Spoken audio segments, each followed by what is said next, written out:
America's Heroes Live Here. An interview with Amy Forsythe. Carlsbad People, Purpose, and Impact. An essential podcast for those who live, work, visit, and play in Carlsbad. Good afternoon and welcome everyone to the Carlsbad People, Purpose, and Impact podcast. My name is Bret Schanzenbach and I'm the president and CEO of the Carlsbad Chamber of Commerce, and I am your host today. And I'm very excited to have with me Amy Forsythe. Amy, thank you for being here today. Oh, it's my pleasure. Thank you for having me. Absolutely. And you have quite an interesting background, and I'm very excited to have you share with our audience all about it and all your military experience and your media experience and all of these wonderful, interesting things. And as I was doing some digging to get to know you better, I saw that a couple of the places where you went to school for college connect back to my own kids. So I love that you're a Cougar from Cal State San Marcos. My second son graduated there. He was my first college grad, actually, so he shares that with you. And my oldest son graduated last Sunday from USD. And we didn't think he would ever do the college thing, but he graduated, and I see that you're a Torero. That's right. So I love claiming Cal State San Marcos as my undergraduate degree, as a bachelor's degree graduate there.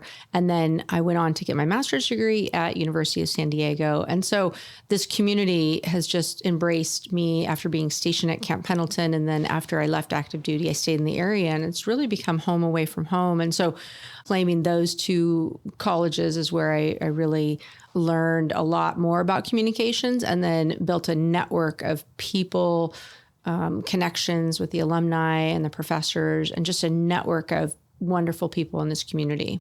Yeah, that's tremendous. My dad was a Marine, and so I got here because of Camp Pendleton, probably same as you. My dad was in Vietnam when I was born, so he was stationed at El Toro. So I was born up in Orange County, and then a couple of moves. And then when I was 3, he got stationed at Camp Pendleton. So I've basically been here ever since. And he didn't go all the way through to retirement. He got out after, I think it was 11 years or 9 years. I forget exactly. But it was time to re-up or get out. And my mom, re-up meant a move. And my mom was like, yeah, I like it here. Let's not move. So we stayed and been very happy ever since. But yes, very fond of our friends at Camp Pendleton. Yeah. And so you are aware of when the military sends you places, is we've adopted the saying, home is where the military sends you. So you can make home wherever you're told to. And this community just embraces that concept and makes people feel welcome. And when they do spend 2, 3, or 4 years here, they can really enjoy the community and feel like they are part of it for the time that they're here. Yeah. So again, in doing some of my research, I heard that when you were at an all-girls Catholic high school and you announced to the nuns that you were going to go into the Marines, that was a little bit of a shock for them. Well, back in those days, in the 80s, joining the military for women was just not something that they wanted you to do. It was a college preparatory school, and Sure. They wanted girls to go into college. But I just really wasn't ready for school. And so I was drawn to the Marine Corps of all things. And so we did have a girl who went on to the Naval Academy, but that was different than enlisting in the Marines. And Sure. but what's interesting, years later, 20 years after I joined, and they embraced my return to the school and being able to share my story as a success story. And while I didn't go on immediately to college, I did eventually finish school, but that basic foundation of a high school education and in service. And that was really the one thing that they appreciated, is that I continued my service to my country and community. Yeah. And that was what was important. And so while it may not have been an immediate college entry after graduating high school, service to our country is the most, something they could be proud of too. For sure. And thank you for that service, by the way. We appreciate that very much. Another interesting thing I noticed, and if this is accurate, it looks like for 28 years you served as the MC for the Marine Corps birthday ball. Well, through the years, I have been an MC and narrator for many different ceremonies, promotions, retirements, the Marine Corps birthday ball, and different commands stationed throughout the world, and been able to be a part of those celebrations. So as part of my job as an enlisted Marine combat correspondent working in public affairs and in broadcasting, it was more of a tasking and then a real great opportunity to be a part of different ceremonies and balls, and being a part of the team to produce and be a part of that celebration. So what a neat opportunity. Oh, fantastic. So one year, I think I did 7 Marine Corps birthday balls, narrated different balls. And so being a part of that celebration is memories I'll treasure forever. So why don't you just kind of share with us a little bit of your journey? I mean, I've teased up some of the pieces that stood out to me, but I'd love to have you just kind of share with us your journey from, joining the Marines and the different stops you've had. And we'll get into, obviously, you've had a media background as well, and we'll definitely talk about that. But I would love for you to just share with us. Well, thanks. So I was born and raised in Northern California in Sonoma County. So I love being a Californian, and I take great pride in hailing from the northern part of our great state.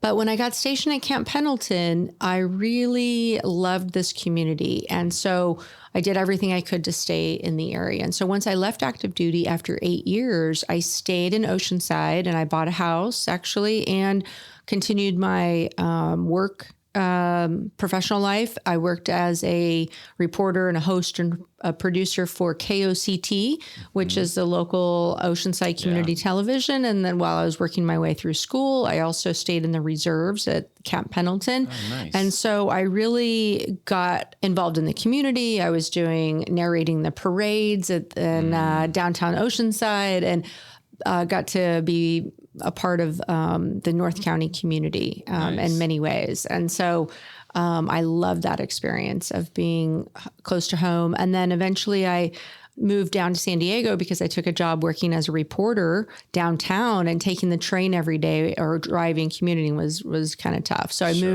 moved closer to the work. And then eventually I took a job working for the government on the island of Guam. Oh, wow. And so many people may not even know where that is. Maybe they've heard about it, but not sure. And so I didn't really know what to expect. And so for 5 years, my husband and I lived on the island of Guam. Wow. And so we've recently returned last year, just before COVID started. So we returned to this area. My family's in the area. My mother and her husband live in Banning and had lived in Palm Springs for many years. And so I would just go up and over the hill through Temecula and Hemet and spend my holidays with them while I was stationed at Camp Pendleton. And my sister and her family live in Temecula. So coming back here was a real great chance to reintegrate back into this community that we love so much. And so being a part of, we say North County, living in Fallbrook, working in Camp Pendleton now as a civilian, working for the Marine Corps as a civilian public affairs officer, but we're tied to Carlsbad, we're tied to Vista, we're tied to Temecula too, because we have friends spread out through every little community here, but we're tied with that North County community. Yeah. Well, welcome back. Yeah, thank you. Yeah, it's great. Great to have you back. And so you've touched on it a little bit, but you obviously got into the media side while you were in the military, and then you continued it. And you mentioned you were a reporter. Was that when you were with NBC7? That's correct. Yeah. Yeah. So I had worked with them for many years as they had reporters coming to Camp Pendleton, and I would help facilitate any stories they were working on, and got a call out of the blue from one of the producers. Are you interested in working for us? We'd love to have a military reporter. Nice. I said, sure, I would love to, take things to the next level. But my ultimate plan, I have to tell you that after I left active duty, this was in 2000, I was going to be the next Barbara Walters, Katie Couric. Those were my big plans, right? Yeah. To be a big time reporter, anchor, newswoman. Sure. But then 9/11 happened. And so my plans really changed. And so I had gotten mobilized to active duty right after 9/11 and mobilized to serve a tour in Afghanistan. they had a need for a photographer to go to Afghanistan and document things that were going on there. Wow. And so I was still trying to finish school at the time at Cal State San Marcos, and I had to take a break, a leave of absence in order to do this mobilization to Afghanistan. And so my plans sort of were sidelined and kind of taking twists and turns along the way. And so the call to duty and that calling to continue serving, little did I know that I'd end up spending 5 combat tours. Wow. Iraq continued to mount up and develop. And so I ended up spending 2 full year-long deployments in Iraq mixed with 2 other deployments to Afghanistan. So after 9/11, so it really shaped my trajectory and changed my goals, because once that was a goal to work in TV and be a reporter, but the call for duty and serving overseas kind of outweighed my own personal desires and personal goals. And so it just wasn't really compatible to be able to be available to deploy and continue serving and work full time at a very demanding job. So although I don't rule it out, I could still continue that if I wanted to. But for now, I'm very satisfied in having accepted a role working for the military, for the Marine Corps, as a public affairs officer, as a civilian. Yeah. And I've had a tremendous opportunity to cover stories in combat operations and large-scale exercises all around the world. And, you just can't get that and working for a civilian media agency. Yeah, for sure. Well, you mentioned 9/11, and of course this year we're going to be celebrating it's hard to believe that we can say this already, 20th anniversary of 9/11. It kind of boggles the mind a little, just to think that it's been that long already. And so I know you're going to be sharing a little bit about that with us. I am. At a breakfast here soon. So a 20-year milestone or a marker, and everyone can probably pinpoint exactly what they were doing and how they felt that morning. I was here in Oceanside, living in an apartment by myself, and just remembering how it was going to change our daily life, or what was to come, not knowing what's going to become from this. So we've learned a lot, and whether or not our deployment, the military's deployments to Iraq and Afghanistan was a direct result of 9/11.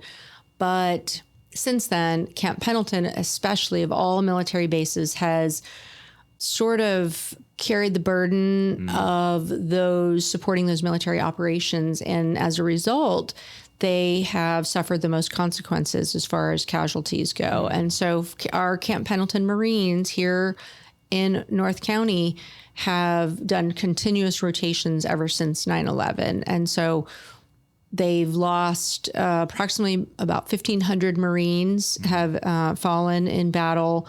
As a result, more than any other U.S. base has suffered casualties. And so there's been several pop-up memorials and markers on the base, new since Vietnam and World War II.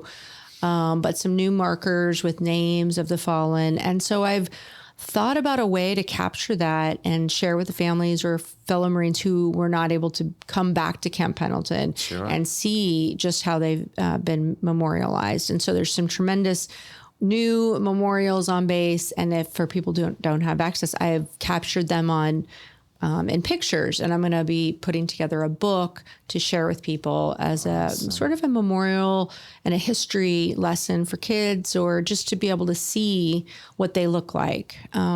So people on base drive by them every day, but never really maybe stop and take a second look. And and coming up with Memorial Day is always a special time to remember. Yeah. But 9/11 will also commemorate just what the tipping point to going into Afghanistan and then Iraq, and it sort of blurs together for people, but it will be a nice way to showcase what Camp Pendleton has done for those Marines and sailors who were lost in those 2 wars.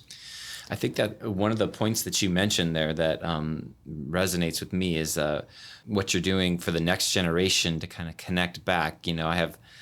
My wife and I, we have 6 children, 4 are young adults, but even the young adults, they were so little. My oldest, I guess, would have been 9 when that happened. So hard for him to take in the full significance, right? And then the others were younger or not even born yet. So I love that aspect of putting something together to help keep that memory alive of the significance. And I mean, you mentioned everybody remembers where they were. I do. I mean, I remember exactly where I was, and I was working in the major metropolis of Bonsall at the time, and, and I drove into the office, and somebody said, we're being attacked. And it was a small little office complex, and there was no TV in there. But there was like a little pizza place that normally wouldn't have been open at that time in the morning, but they had whatever, I don't even know, CNN or something on in there. And so we all went into the pizza place and we were watching in horror. It was just so startling and shocking. But I think preserving it for the next generation is really important. Yeah, and showing the community, outside community, what Camp Pendleton has done in order to memorialize those Marines and sailors who have been serving overseas continuously since 9/11. And so it's just a nice way to remember that, and for those who don't have access to the base, and just kind of a peek inside, because something you don't normally get to see. And so, but with that is that those Marines' families live in Carlsbad, Fallbrook, Vista, Oceanside, and when that loved one doesn't come home, the whole community has come together to support those families that come and stayed with them, or if they were injured, the families come and they stay in Carlsbad, they stay in Oceanside, and then this was their last place that person lived. And so when I had come back after my first tour in Afghanistan, I did a story about the support network and the Camp Pendleton Marines, and the owner of Dorothy's Dry Cleaner was talking to him, and he said that he had several sets of uniforms that were left for many months, and he feared that because no one had come to pick them up, that they were of those who had been killed or severely injured in combat. And so he was hesitant to dispose of them or figure out how to get them to the family members. But so with that is that everyone was impacted, not just the Marines, but those in the community who knew people who had been killed or injured in combat. And then when they don't come home, the community was there to support their families in any way possible, or just in general population. So it's not the Camp Pendleton Marines aren't just isolated on the base, is that they live in our neighborhoods and their kids go to our schools. And so they just feel very welcome, and being able to know that to go deploy and know that their families are going to be taken care of and supported and respected, and they can live comfortably here. And that's one of the best parts about this community. It's not like that maybe in other military communities. So that's why they love to live here, and then they either get out here or retire here and stay in the area and make it a strong veteran community as well. Yeah, that's great. No, I told you at the beginning, that's exactly what my family did. We got here, and then my dad got out, and we just stayed. And so, absolutely. And we have several business entrepreneurs in our chamber that's their story. They got out of the military at some point of their military career, and now they're running businesses and launched businesses. And it's yes, I think we are a very friendly community to the military veterans, I think. Yes. And so trying to bridge those gaps, it's an ongoing and never ending conversation of how do we talk to there's 50,000 Marines and sailors stationed on Camp Pendleton. And they're always rotating in and out. And so how do we continue the conversation with them? Attract their business, be good partners with the leadership on Camp Pendleton, and make sure that they know that this is a trusted community where their families can feel safe and know that they can get in and out of schools and participate in the community, whether they're veterans or active duty, and knowing that that's a strong relationship, but it does take ongoing commitment to work continuously. Sure. So you mentioned that you're going to be highlighting the way that Camp Pendleton is memorializing some of these folks that served and lost their life. And will that be part of your presentation at our breakfast in August? And I would like to share that, because I think it is important to know that for business owners and local civic leaders in the area is that Camp Pendleton is America's heroes live here. And just knowing that how they support those warriors that live on there is so important to their overall readiness. Just so taking pride in knowing that the community supports those people so that they can go on and do their mission. But if they don't always know what's going on base, whether it's the training, they hear the artillery and the rockets and the helicopters, and they don't really know much more than that, then sometimes that can be disruptive or disturbing. But remembering and reminding people that it's in the name of freedom, it's in our national security, and that Marines and the Navy play such a big role, especially in the Pacific, is that we never let our guard down, and that those Marines are training for any contingency, any mission, but that part of that is the legacy to remember those sacrifices made by those who have gone before us. A whole generation of Marines back in those early days of 2002, 2003, 2004, and that is that's their last known, place of duty, and that it's a special place. So it's their home away from home, and family members can know that legacy is being preserved in the proper way. Yeah. And it's not their hometown. They come from all over, but it's a place that they'll always be remembered and protected. Yeah, that's interesting because, I think about it, and obviously we have different memorials, national memorials in D.C. for different wars. And, my dad being a Vietnam veteran, he's been to D.C. and seen the Vietnam memorial there.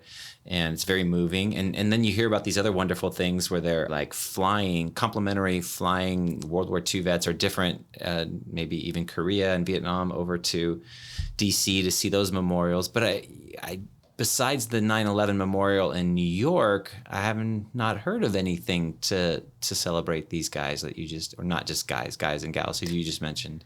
Yeah, so every base can decide on whether or not they want to have a memorial or some sort of marker. But on Camp Pendleton, they've decided through the local Rotary, actually the Camp Pendleton Rotary Club that started a few years ago. It was an initiative done by them in order to build a beautiful marble panels, and they've etched each person's name in through the years, through the 20-year, legacy. And so each person who's died on that was based at Camp Pendleton at the time of their deployment has been marked. And there's other various markers from different units who want to memorialize different people through the years. And so in a collective way to show in a nice picture book, this memory. And so for people who don't get a chance to go on base and see those, or for Marine veterans who served at that time during the 20-year span, or for, really anyone who wants to see how we've memorialized those. So it's very personal. It's very personalized, and it's just a way to send a strong message that we do remember and we're grateful for their service. Well, that's tremendous. I don't want to forget to say this to our listeners. So Amy is going to be speaking on August 6th at our First Friday breakfast. And this will be our first one back in person, Amy. So we'll be back at the Westin in Carlsbad. We're very excited about this. Wonderful. Yes. Not on Zoom. Yes. Awesome. And so, and obviously from your resume, but, and now talking to you, you are a great storyteller. That's your profession, right? You tell stories. And so you're going to be telling a phenomenal story that day. Well, I sure appreciate being able to see people in person. And what I want to stress to people, and just as reminders and refreshers, is that the standing legacy of the community partnerships that Camp Pendleton has with going on 75 years strong. It's there that you can hear them and see them, but a lot of people don't really know the strong community ties that exist. And so I want to share a little bit about the partnership and the ongoing support. Sure. The military's mission in North San Diego County, not only Camp Pendleton, but Miramar. Yep.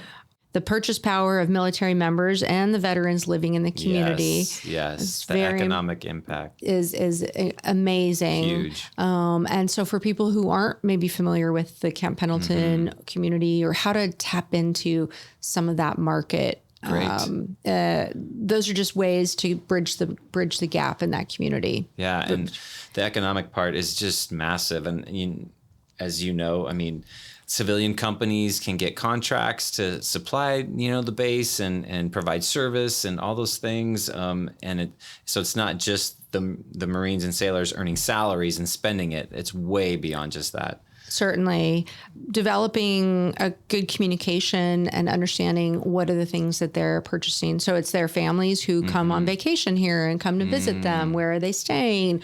Where are they eating? Where are they spending their recreation dollars? They're staying in Carlsbad. Come to Carlsbad. Did I say Carlsbad? No. Yes. And likewise, letting the Marines know where to stay, where to eat. So it's a two-way road there. And so anything I can do to help bridge the gap, to give some insights and tips on how to get their attention. And that's phenomenal insight. You are the true insider. And so, I know our members are going to be excited to hear both your stories and to pick your brain on those connections and hear from you. So that's wonderful. And anything else you'd like to share? Well, yeah, for your listeners in Carlsbad, Carlsbad is just a world-class city to live in, especially wonderful to visit. And so, but knowing that it is the home of America's heroes. America's heroes live here in North County, in Oceanside, Carlsbad, Fallbrook, and we call this home. And we just love this community not just because of the beautiful environment and the beaches and the weather, but it's because the people make us feel welcome. Yeah. We're your neighbors. We live here. We go to school here too. And so it just makes it a wonderful place to visit, but also raise a family. And as you know, people would rather get out of the military just so they can stay in Carlsbad and North County rather than have to move again. Yeah. Well, that's wonderful. And they're all welcome. You guys can all of you can stay here. We will gladly accept you and welcome you. And I know there's, you teased this a little bit, but there's tons of services these days trying to help military folks transition, those who are getting ready to come to civilian life and transition that whole thing. Cause that sometimes can be a daunting, concept if you've been in, especially for a decade or more. Right. And so we have some of those are members of ours, like Veterans Association of North County. And then there's VetCap. And I don't know, there's so many wonderful organizations that are helping in this arena. So anything we can do to help a veteran transition. Certainly. There's so many great opportunities out there to be a part of it, volunteer, or develop services that can help. Again, there's 50,000 Marines and sailors stationed on Camp Pendleton, and then they have their families who also not all live on base. They all live in the surrounding communities. And so this community has just embraced the military community and the veteran community. So it's just such a great place to be. But how to reinforce that and how to continue strong ties and create opportunities for business owners and people working in this region. Yeah, for sure. Well, August 6th, you can go to our website right now and register. It is carlsbad.org. And then you go to our event calendar, go to August 6th, and you click on First Friday Breakfast, and you can register to come be there, meet Amy in person. We love that, in person. Network with a lot of great people, and also have a great breakfast at the Westin. It'd be nice to just be out, not sitting behind our desks at Zoom or in our home offices in our pajamas on Zoom. We can actually be in the room instead of in the Zoom. So we're looking forward to it. Thank you for your time. Did you have, I didn't want to cut you off, anything else you wanted to share with our group today? No, I absolutely cannot wait to see everyone and meet everyone and talk more about these great partnerships and opportunities in our community. Wonderful. Thank you for joining us today, Amy. Thank you so much. Thanks for joining us on our Carlsbad People, Purpose, and Impact podcast today. If you enjoyed it, please hit the follow button on wherever you get your audio. And please tell a friend. We would love to hear your feedback, which you can share at carlsbadpodcast.com. You can leave us a review, ask a question, or leave an audio comment, which we can play on the show in the future. And that's all we have for today. Can't wait to see you next time on Carlsbad People, Purpose, and Impact. And remember, share some kindness today. It's free, creates goodwill, and makes you feel great.